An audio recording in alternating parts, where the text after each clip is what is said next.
n'abantu rero abakizwa bakwiye gusubira gukanurira iyo uri kurakora vie professionnelle uri mu designer nka jewe canke uri umumenyesha makuru canke uri mu president canke uri mu ministre ntaco bihindura kuco Imana yakugize ibihe vyose utegezwa kwama umuhimana icubahiro kandi wubahisha n'ibiremwa vyayo iyo uri kurakora akazi uteze kumenya ko uri gukorera Imana utari gukorera boss reka ndagwakararo gatoya Imana yemye umugabo n'umugore uno musari umugabo akunda undi mugabo ari umugabo umugore akunda undi mugore kazumva ngo bagize mariage ça iyo ni isi le monde ukajona umugabo akunda abakobwa akunda n'abahungu isi irakuraba ikagupima hama Imana nayo irakuraba ikaguhamagara cyane gose uvuga nuko isi ikubwira ngo tu es seul uri umwe uri wenyene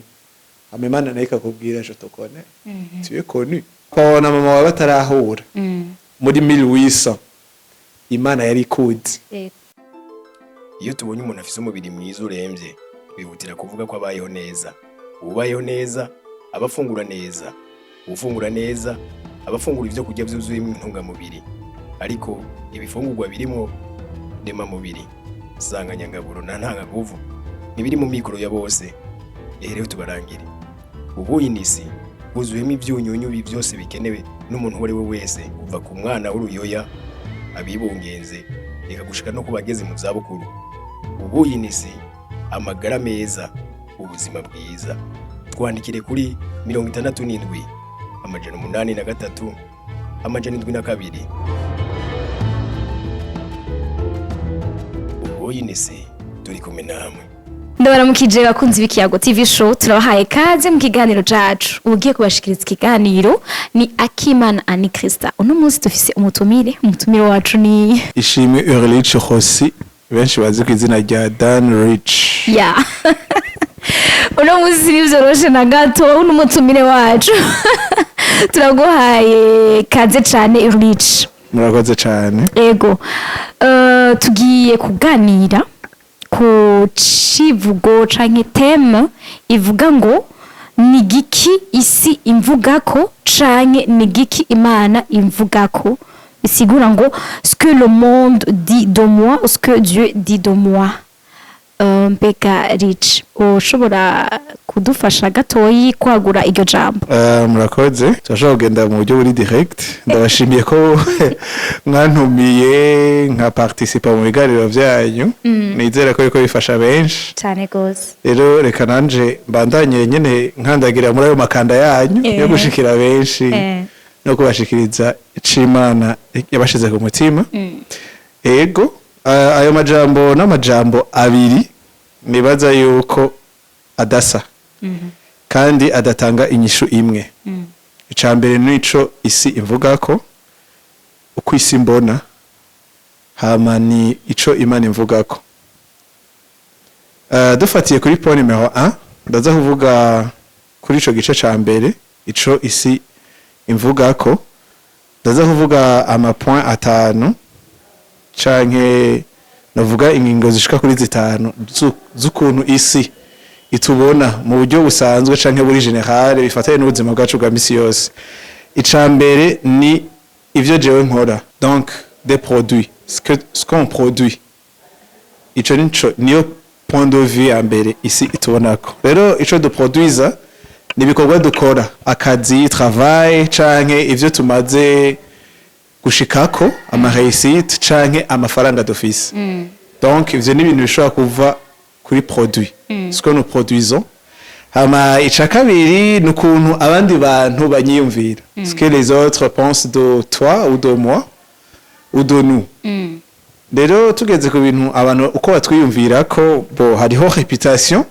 ni na image igicapo abantu ashobora kuba baguha donc nico abantu bakwiyumvira ko hama icagatatu nico werekana apparence yawe ukuntu usa ukuntu wambara canke ico twavuga ngo statut igihagararo ego igihagararo bo ishobora no kuba statut financière ishobora kugaragarira mu vyo umuntu yambara canke imiduga afise donc muri apparence ikintu umuntu ashobora kubona n'amaso.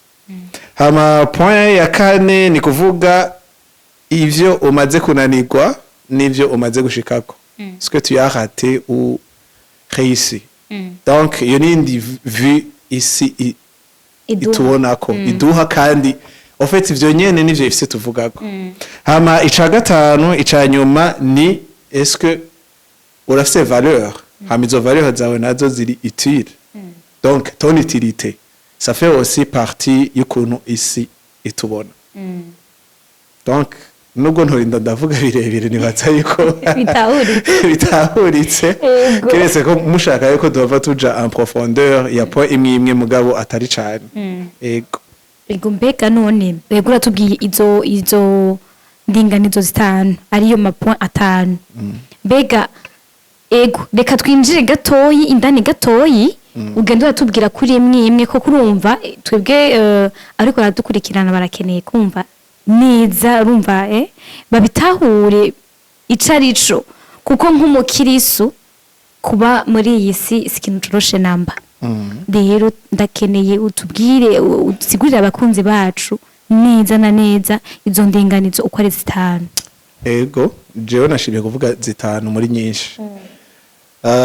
Ikintu ca mbere ni ce que tu produis. Donc tu es ce que tu produis. Uri ico uri uratanga. Donc le produit ico uri kuratanga. Rero kenshi kuri point ya mbere tubibonera kenshi turi kwishuri ku banyeshuri, tubibonera kenshi turi ku kazi ku bakora, tubibonera kenshi. Donc iyo tuvuze akazi hari nk'abigisha n'abandi bantu benshi, iyo tuvuze abanyeshuri n'ibindi byinshi abadandaza niki. Rero nk'iyo umuntu ashitse ku kazi akaba ari umuntu akorana umwete n'umubosi wiwe aramukunda, ujya muntu n'umunyamwete nubwo numuhereza iyi entreprise canke numuhereza aka kazi nkakamusigira ndizereye ko gakora neza, aza kukubona ubwizigirwa selon uko akubona bifatiye kuko kuntu akubona n'umwete akubona ufise n'ubwizigirwa abona ufise akaca kwita umwizigirwa.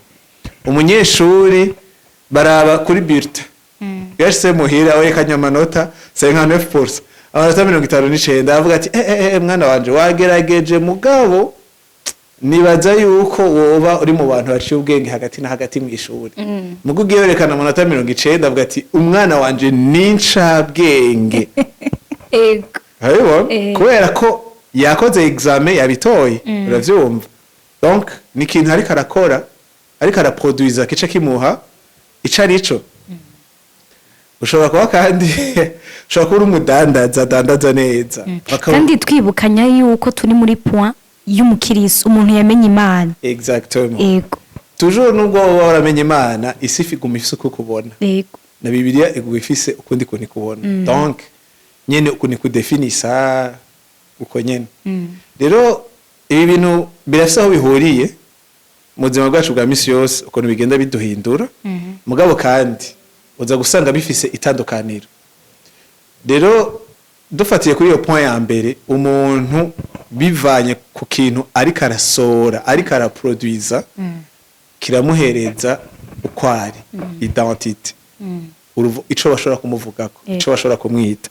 Amadufatiye kuri point ya kabiri ico abantu biyumvira ko arakajambo mperetswe kumva ngaho hanze bakunda kuvuga ngo jewe ngo simagaze ku vy'abantu bamvugako ngo ndabandanya ngo kubera ngo abantu bavuga ibintu vyinshi. Oui c'est vrai abantu bavuga ibintu vyinshi. Rero iyi point ya kabiri nico abantu bakwiyumvirako. Cagihe umuntu ashobora kuba ari ahantu akaraba ati ujye muntu yitwara gute muri quartier, ujye muntu yivugira amajambo make, ujye muntu aratera inkuru kora konye ko tera inkuru akavuga ati sérieusement Christian umusazi ko rutera inkuru.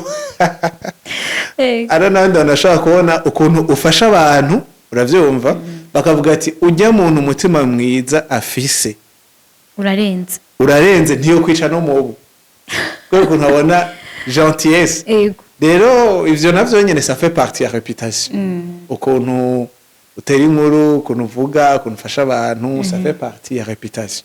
alors icyo abantu bakwiyumvira ko kiguhereza uruvugiro rwiza reputation kikaguhereza na image nziza hama kuri point ya gatatu ico donc tu es ce que tu montres uri ico werekana ni kuvuga l'apparence rero twebwe ngaha anye muri iyo misi heze ubonye umuntu afise RAV4 ukabona umuntu ataha muri etage wavuga ati ujya anye n'umubosi wa mbere abaho tutarabona mugabo ubonye undi muntu yitaye mu kazu gasanzwe avyumva ntushaka kwiyumvira ko ari umubosi uvuga ati ujya muntu arakenye sinzi ko n'amazi yo kunwa ayaronka n'amahera yo kugura ifanta nibazi ko ujya muntu ajya inyama anwa ifanta ku bonane uwo muntu mugabo nta proof nimwe nta cemezo na kimwe mufise yuko akenye mureko muvuga gusa ivyo mubona kandi ivyo bintu nyene ubwo buzinyuma nyene afise uco umuhereza igicapo abantu basigarana azavuga ati ujya muntu vraiment arakenye ujya muntu vraiment sino musaba amahera menshi ndabizi kumwe muri quartier kandi amusabaye uravyumva ca kintu cyo kuvuga cyo gufatira abantu hamwe mu buringanire kica kivaho uravyumva rero abantu bafise igicapo ashaka kuguha okay ndaguha akarorero nko mwishengero umuntu afise umwete umuntu akorera Imana bavuga ati ujya n'umukozi w'Imana ujya mukozi w'Imana barazi ivyo akora bakakudonda bakagohereza identity kubera ko nivyo babona bakwita ico babona uri ico babona tu vois uko niko le monde idefinisa canke isi idefinisa donc ishobora kundefinisa canke ishobora kunyita canke wewe tugiye kuri point ya 4 ni ya 5 ibimaze kukunanira nivyo maze gushobora musi umwe nayigeze kuba nicaye ahantu ndiko ndiga iko ya entrepreneuria hama musi umwe abanyeshuri baca baraza mwigisha ariko aratwigisha imigambi igeze kure aca maze ati mwigisha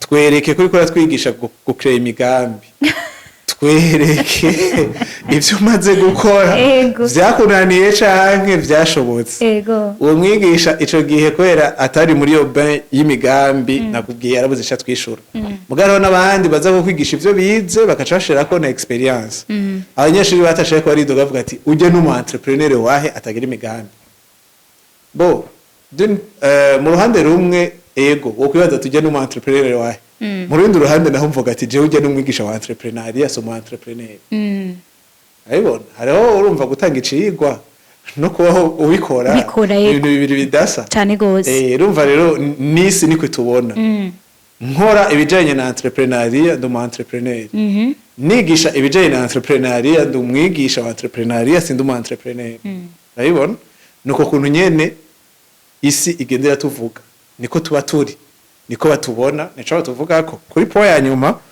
ni kintu kijanye n'ukuntu valeur y'umuntu ta valeur ni utilité officielle muri société c'est ko murabibona ujya muntu n'umuntu w'agaciro igihe nari ingwaye yaramfashije iki igihe nabuze umuntu amvugira mu bitaro yaramvugiye mu bitaro ugasanga uyo muntu mufata avec honneur ni icobero cinshi avyumva rero turi muri société aho la valeur y'umuntu ihagaze kuvyakora utilité yiwe muri société cyo mu kibanye cyo kubagenzi donc urumva nico gicapo kinini isi idufiseko rero umwanya umuntu yicaye ataca ariko arakora murabizi nk'iyo bishitse umujure nagaheze ishuri hama kacamara nk'imyaka 5 adakora bavuga yuko ujya anye ataco yimariye ataca azomarira n'umuryango ujya muhunga ngo mayicaye ajya kwibarabara ntacamaze ayibona kubera iki yicaye muhira ntari karakora yicaye muhira ntari kararondera akazi afunisa amayiforo nk'ayandi y'abandi bose babona umenga ati ujya muntu naca azovamo meme la famille irashobora kugutuka rero abo bantu suko bajija ntuco bajija ngo urumva ngo iki oya abo bantu niko bakubona bari muri iyo monde kwa kuntu isi ibona umuntu amikaca imuhereza definition kubera atakaza office uri umukene uri ico nyene ntaco uzovamwo wewe ntaco uzovamwo ni kuri c'est ce que tu es ravyo iyo niyo vyo yagutse isi ukuntu tubona nandi n'indi mihingo y'ubuzima itandukanye nuko nyene izo points 5 nizo usanga abantu bafatirako kugira ube uwuriwe ego urakoze cyane uratubwiye byinshi uratuganiye byinshi ico ni cari kimwe muri ca civugo cacu ubu naho tugiye ku kindi ni giki imana imbona uko imana imbona jewe imbere yuko mvuga ko imana itubona ica mbere identité y'umuntu envers le monde iraza kuba fragile kubera wizi yuko uko bakunda muri 15 ans ufise imyaka 15 siko bakunda ufise imyaka 25 haba habayeho changement alors la fragilité iba iri ngaho kandi iradependa toujours iravana n'ukuntu abo bantu bakubona n'ukuntu bagukompara donc barashaka umunzani uriya n'uriya urumva ibintu bijana ikindi kintu naco bakaraba toujours ariko ananirirwa he ariko ashobora iki hama urumva iciba monde etiquette donc wabonye agacupa ka kinju ubonye igihe etiquette iriko iyi ni kinju uko rero nuko umuntu nawe acamera par rapport au monde donc tu es trop ceci uri iki cane ugasanga n'umuntu anahagaze yivuze ngo jewe ndi iki ayobona iyo ni identification de son monde aho umuntu ashobora kuvuga ati jewe nshoboye ibi gusa ibisigaye ntuzombaze mbwa ico nzi imana yatanze cerveau kandi ntiyarimise ku kintu kimwe ntituri programme ku kintu kimwe hari gihe duhitamwo gukora bimwe ha murumva ikindi kintu naco ari kiheba kubwira ngo tu n'es pas assez cela tu n'es pas assez ceci bavyumva yose ni indi manière il résume vya bindi byose umuntu bari karavuga uracomva donc nico kindi ashobora kuvuga ati tu vaux iki si tu prouves bavyumva ungana iki uvyerekanye urumva yuko d'une part ou d'une autre le monde il en a tout défia kuri identité yacu naho rero uko kuntu l'identité uko kuntu tumeze dukwiye kumera par rapport au monde haguma hariho fragilité ego rero tugiye kuri ivyo yuko imana itubona nakubesha c'est totalement le contraire cyane gose c'est totalement différent radio le monde nous définit ici canke bo reka mvuga isi niyo baza ko ariyo mvugo ya hafi apana isi kubera icaha oya isi nyene tubayemwo environnement nyene tubayemwo yoyo iratudefinisa par rapport y'ibikorwa dukora mais dushitse ku mana biri totalement différent alors dushitse ku mana bibiliya iravyerekana neza ivyeroye twebwe turi défini par rapport au créateur dufise turi uko tumeze kubera umuremyi w'iwacu ariko ari uko ari umuremyi wacu niko natwe turi yego urashobora gusoma mu itanguriro ice ca mbere ku murongo 27 imana irema umuntu mu ishusho yayo le commencement de tout commence umuntu aremwe mu ishusho y'imana donc iyo ni identité ya mbere umuntu ari icari kubera ko umuremyi wiwe yamugize kuba ico umuremyi ari donc umuntu aba défini par rapport y'umuremyi niyo identité jewe fise niko bibiri mbona ibonye rici ni image y'umuremyi ego hama kubijanye nico kintu ni kuvuga valeur y'umuntu iri à l'intérieur iri inné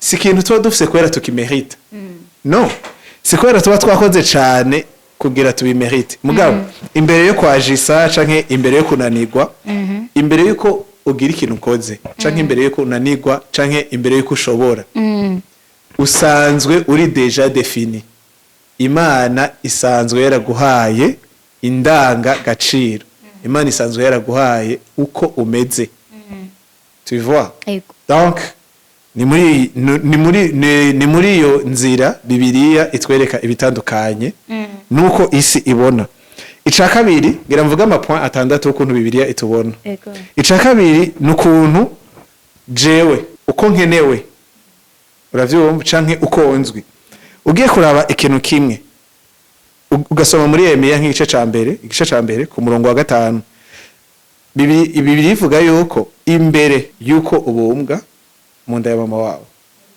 Imana yari ikuzi. Tu vois? Yego. Imana yari tuzi avant yuko habaho cette conception. No musera abana bariko baravuka muri 2000, hariho n'abavutse muri 1950, hariho n'abavutse muri 1901, hariho abavutse muri 1800, hariho abavutse muri 1200, hariho n'abandi bavutse peut-être muri 800. Kwere ivyo byose ni imyaka yabayeho.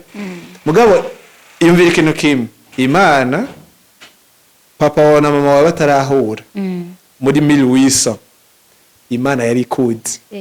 Donc tu es voulu et connu. Point ya gatatu, deja iyi point ya kabiri ni ikintu kitwereka yuko atari accident yabaye, sigihamana cabaye kugira umuntu avuke. Ni kuvuga iyo existence mu gifaransa none nashaka bivuga ngo ton existence est intentionnelle.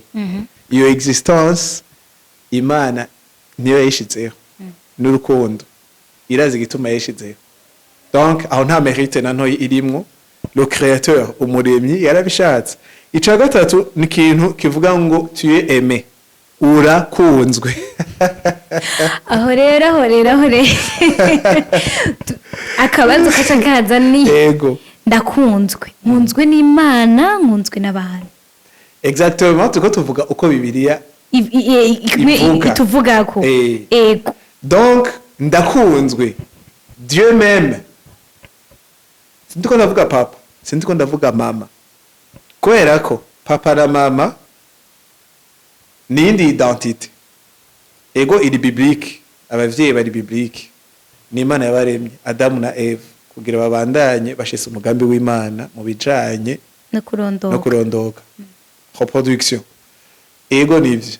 Mugabo ngiye kuri identité y'ukuntu Imana isi imbona no kuntu Imana imbona, abavyeyi turabanza tubashire ku ruhande gato. Kubera c'est Dieu le créateur. Sinigeze mbakriye muri image ya papa na mama, umuntu ari muri image y'Imana. Dieu créa l'homme à son image. Tu vois? Naho hantu rero ndi. Kore naja kuri sujet ya papa na mama, barafite urundi ruhara baza kujwamwe muri ivyo bintu. Mugareka tugaruke uko kuntu jewe n'Imana, ukuntu jewe Imana imbona. Hariho ukuntu isi imbona no kuntu Imana imbona.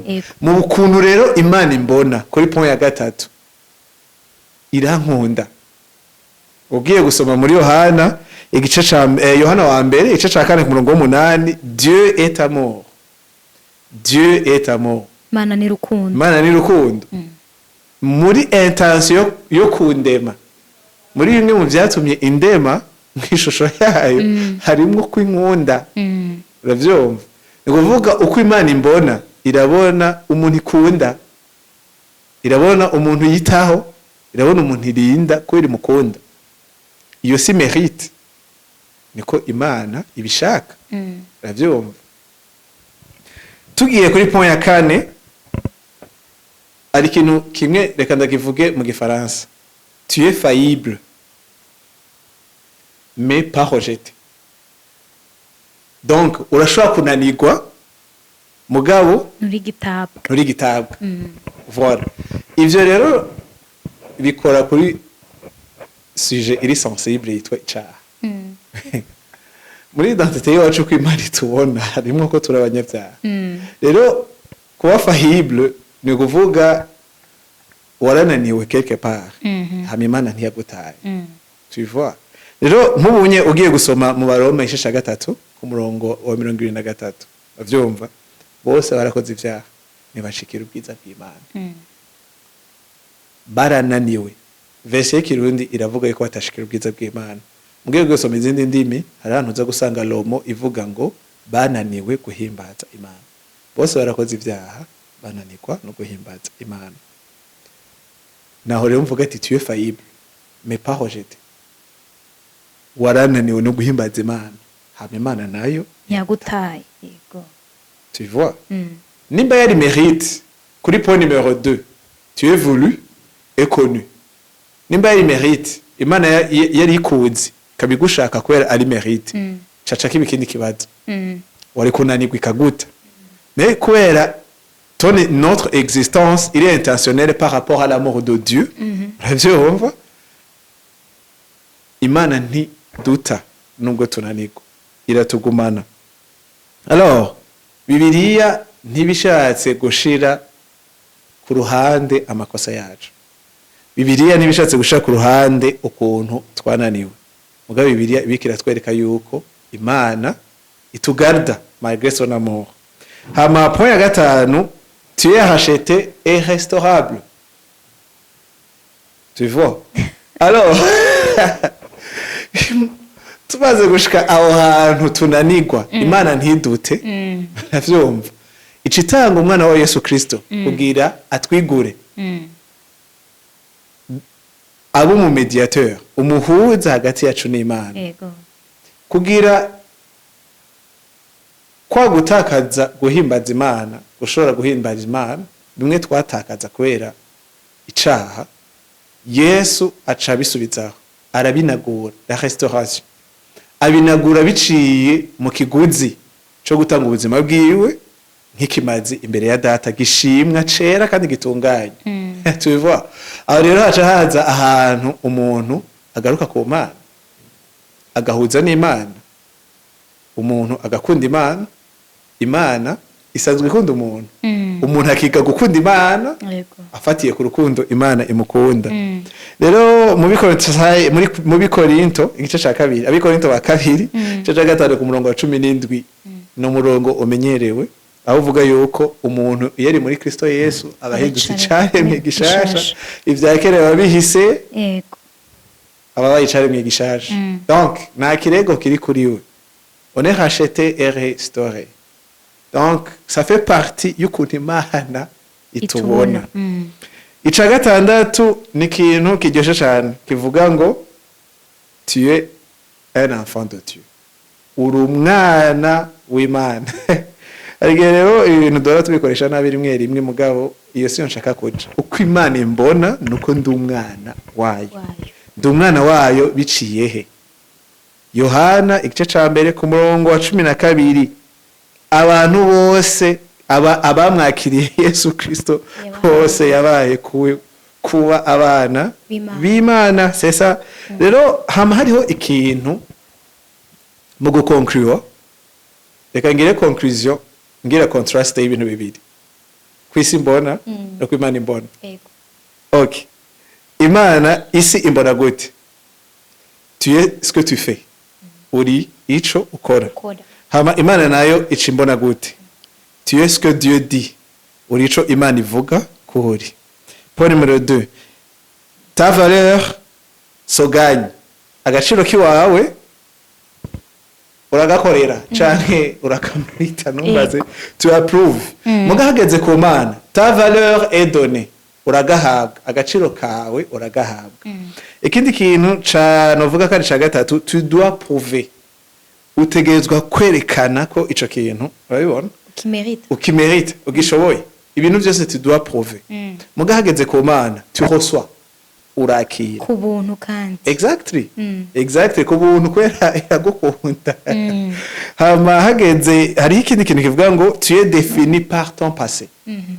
Les échecs chaka ma réussite wagize hariho passé ibihari, hariho na présent ibihari. Donc bararaba ukuntu uri hejuru no munsi bakakubaza ivyakahise wabigenjeje gute. Bashusanga uvuze ama échec. Muga hageze ku Mana, tu peux être renouvelé. Chaque wari histoire bandaye muga ku Mana uri renouvelable, uraba restauré. Akantu kanyuma novuga nuko isi ikubwira ngo tu es seul, uri umwe, uri wenyene. Imana nayo ikakubwira je te connais, tu es connu. Rero novuga yuko ijambo ry'urufunguruzo muri conclusion y'ibintu byose nuko le monde te regarde et te mesure. Isi irakuraba ikagupima, hama Imana nayo irakuraba ikaguhamagara. Cyane gose. Umva yuko bitandukanye, ni ibintu bibiri bitandukanye. Sinzi kwisha kibazo bavuga kibaza mugabo nariko ndibaza ikibazo kivuga ngo eske ibi bintu byose birafise hano bihurira? Yego nari gwaba ndakikubaza ariko Imana ishimwe ko wacibajijego tugenda twishuye rero. Ikintu ca mbere ahantu bihurira ni hamwe. Ni ibintu bibiri bitandukanye biduhereza igicapo kidasa ibintu birahurira mu ntambara y'iwacu ibintu kandi birahurira novuga no mu bijanye no gukomera mu gakiza kubera kumenya ico Imana ikuziko bituma uheba ico isi ikuvugako uri ico Imana ikuvugako nturi icisi kuvugako exactly nico Imana uko ico Imana ikuvugako nico yakugize ama icisi kuvugako nico wayeretse ko uri izi rero ni ntambara tukwana nazo muri iyi misi yose ahantu bihurira rero ni muri ubu buzima bw'iwacu kubera ko nshitse ngaha mw'isi je dois prouver toujours que tu me dois du respect ntegezwa misi yose kukwereka yuko fo kunyubaha ntegezwa kukwereka misi yose ko ndi umuntu akomeye ego kandi ubwira ndabikwereke ndaza gukoresha amahera ndaza gukoresha amajambo sote ndaza gukankamira sote ndaza gukwima audience sote ndaza guca ko sindaguhera lift sote nituza kwicara hamwe ni ibintu vyinshi canke misi yose mvuga ati wewe rero ubwira ndagwe ko tutangana ngira ndakurihira inzu umwaka wose canke ndakugaburira umwaka wose tu vois amatugiye rero ku Mana ukuntu ivyo rero tuza kubibaho Imana mu bintu iduha nubwo ntabivuze harimwo le cœur compatif iva mu rukundo rwayo iyo ni detail imwe itanga effet ivuye mu rukundo rwayo aho umuntu arajwe ishinga bivanye n'umuremyi yamuremye kwa l'identité y'umuntu iva ku muremyi wamuremye point numéro 1 je suis défini par mon créateur ugiye kuraba rero umuntu hora bafise niyo kuraba umuremyi wiwe hama akamuha icubahiro kubera atawundi muntu afise yohereza icubahiro mu buzima bwiwe aca bugufi kubera aramenya yuko uwundi mugenzi wiwe ni yindi shusho Imana yaremye rero yamubonye abona igikorwa c'Imana akaca asubira ku muremyi ivyo onye bituma umuntu aca bugufi ivyo onye bituma umuntu yiga kubaha Imana akubaha n'ibiremwa vyayo defi ni ya kameremere y'icaha hamwe twagira contrast tu es racheté et appelé tu es faillible et restaurable tu vois naho rero hari ikindi gica kiza gutera ikibazo kubera kameremere y'icaha iri mu muntu yatosekaje ya image nyeranda y'Imana umuntu ashaka gupruva mw'isi ashaka no gupruva Imana rero yageze ko apruva mw'isi abantu baramwemera akamukomera amashi hama hageze ko apruva ku Mana bakaba muri ministeri hama akacagiranira urubanza n'umuremyi kuri umuremyi wenyene niwe identité y'uwo muntu iki caha rero nico gitera ibibazo vyose iki caha rero nico cazanye isi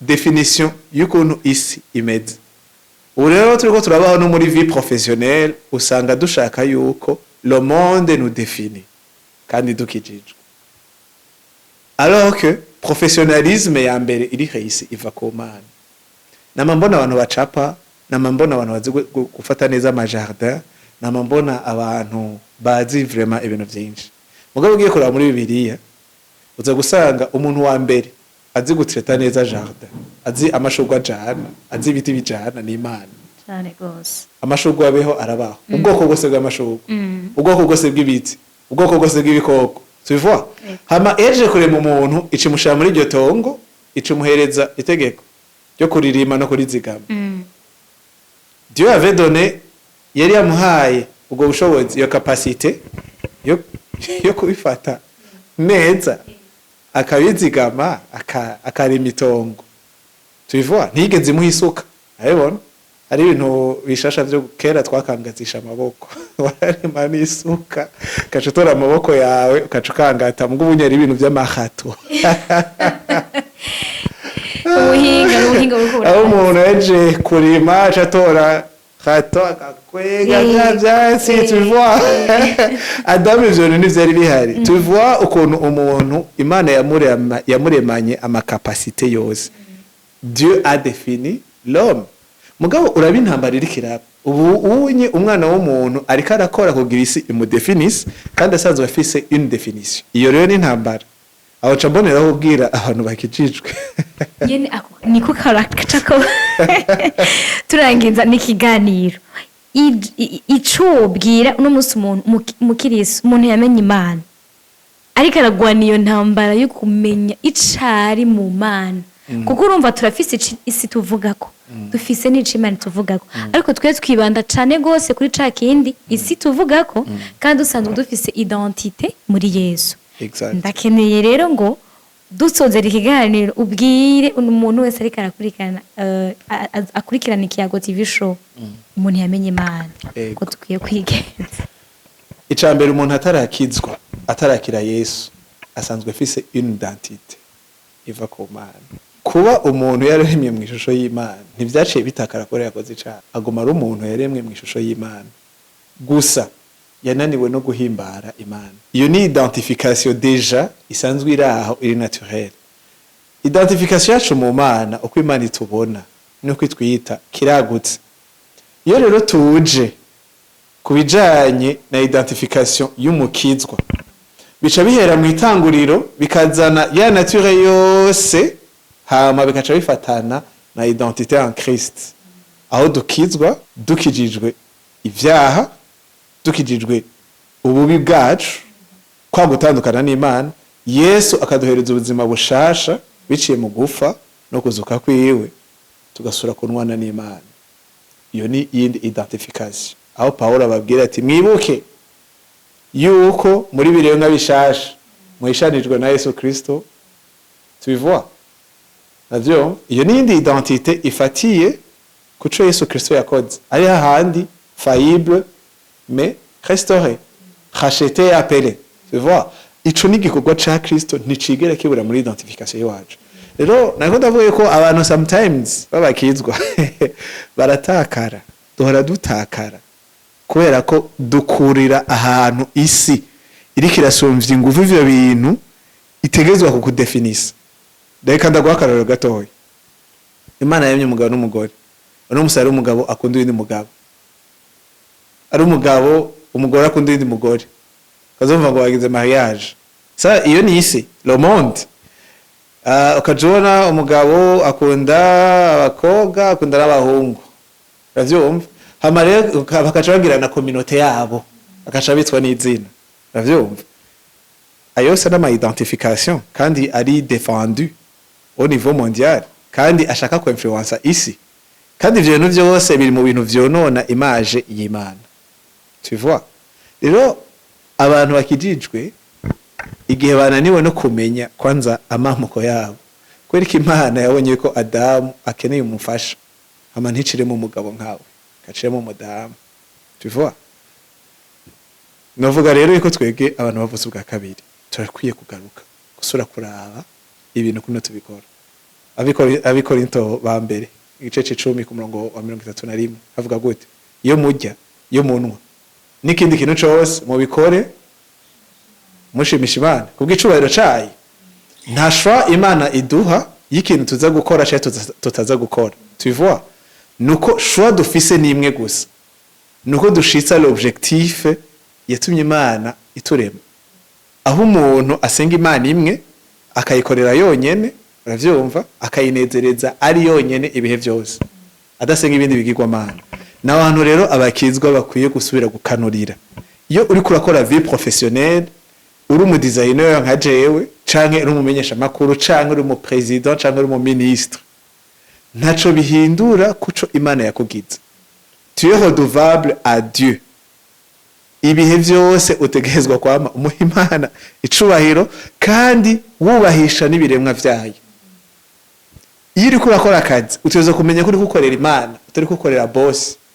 Iyo uri ko uragira sport uteza kumenya yuko ntigikorwa c'Imana, si kubera ko ushaka numva maze imisi numva ndushe numva shaka kugira sport. Tubivuga ibintu y'ivyo ni gikorwa uri kurakorera Imana, kubera ko Bibiliya yaratubwira yuko imibiri yacu ni ngoro za mpwemu yera. Nta kintu na kimwe ubuzima bwacu mu bujaye n'Imana kivamwo, vyose bitegezwa kuja mu murongo w'Imana bikinjiramwo neza. Hamwe sujet y'umuntu wese yavutse bwa kabiri yamari l'objectif principal nkoze iki kintu icambere ni kugira Imana ihabwe icubahiro. Notez bien, twebwe nta kintu na kimwe dufise cyo gupruva abantu. Igihe tugifise ibintu byo gupruva abantu, dushaka ko abantu batudefinisa. Twebwe ikintu dufise cyo gukora nico guhereza Imana icubahiro mu bikorwa byacu byose atari kimwe kivuyemwo.